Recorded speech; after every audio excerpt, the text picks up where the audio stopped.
Good morning সবাইকে। কেমন আছো সবাই?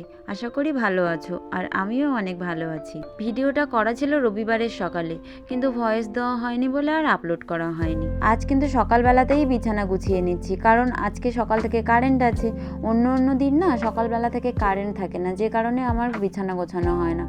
কারণ ঘরের মধ্যে না অনেকটা অন্ধকার, যে জন্য মানে দেখা যায় না, এমন একটা অবস্থা। আর ঘরের মধ্যে অন্ধকার থাকলে এমনি চোখেই দেখা যায় না, আর ক্যামেরাতে কি করে আমাকে দেখা যাবে?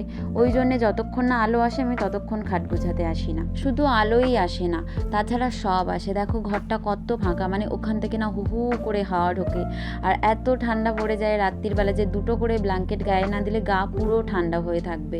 তারপর আমার কর্তার যা কাজ, রোজ রোজ মেঝেতে একদম সব ফেলে দিয়ে রেখে দিয়ে চলে যাবে। তারপরে সকালবেলা উঠে আমি ওই একটা একটা করে তুলবো। তারপর দেখো কথা বলতে বলতে আমার খাট কিন্তু গোছানো হয়ে গেছে। তারপরে আমি ঝাঁটা দিয়ে একটু ঘরটারগুলো ঝাঁট দিয়ে দেবো, কারণ বাসি ঘর তো রাখা যায় না। আবার আমার ঘরের মধ্যেই আমার ঠাকুর ঘর যদি বাইরে থাকতো তাও বেলা করে ঝাঁট দিলে কোনো অসুবিধা হতো না, বা একদিন ঝাঁট না দিলেও অসুবিধা হতো না, কারণ আমার ঘরে ময়লা করার কেউ নেই, কেউ নোংরা করবে না।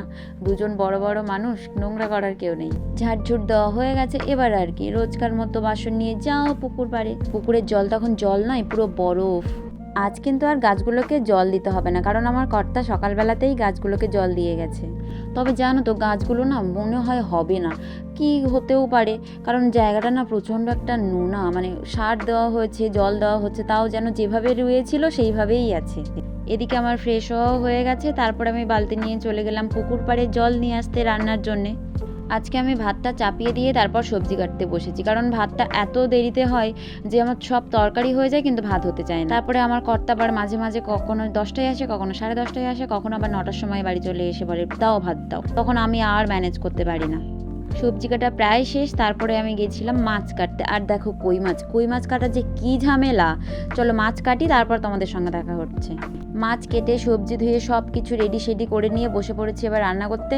দেখো আমার সব কাজ হয়ে গেছে, তাও আমার ভাত এখনও হচ্ছে। রোজ আমি দুটোর বেশি তরকারি করি না, কারণ দুজন মানুষ তো মানে খেয়ে শেষ করতে পারি না, এরকম হয়। ওই জন্য চেষ্টা করি যত কম করে রান্না করা যায়।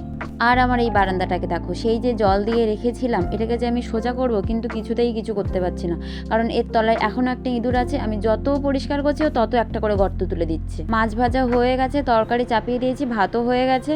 তারপর আমি ঘর থেকে দুটো ইট নিয়ে গেলাম, কারণ আমার একটা মিক্সার মেশিন কিনেছি, তো ওইটাকে সেট করতে হবে। এই যে আমার ছোটোখাটো একটা মিক্সার মেশিন, ওইটা সেট না করলে না ঠিকমতো বাটনা বাটা যাচ্ছে না, কারণ জায়গাটা তো অনেক ছোট। এদিকে থালার বাসন রাখার একটা জায়গা আছে, ওদিকে মিট কেস আছে, ওই জন্যে। আর তোমরা দেখেই বুঝতে পারছো জায়গাটা কত ছোট। আর এই দেখো আমার মিক্সার মেশিনটা এখানেই সেট করেছি। দুটো তরকারি আমার প্রায় রান্না শেষ হয়ে গেছে, আর এখানে সব কিছু গুছিয়ে নিয়েছি, রান্নার জায়গাটাও গুছিয়ে নিয়েছি। আজকের ভিডিওটা এই পর্যন্তই। Have a nice day.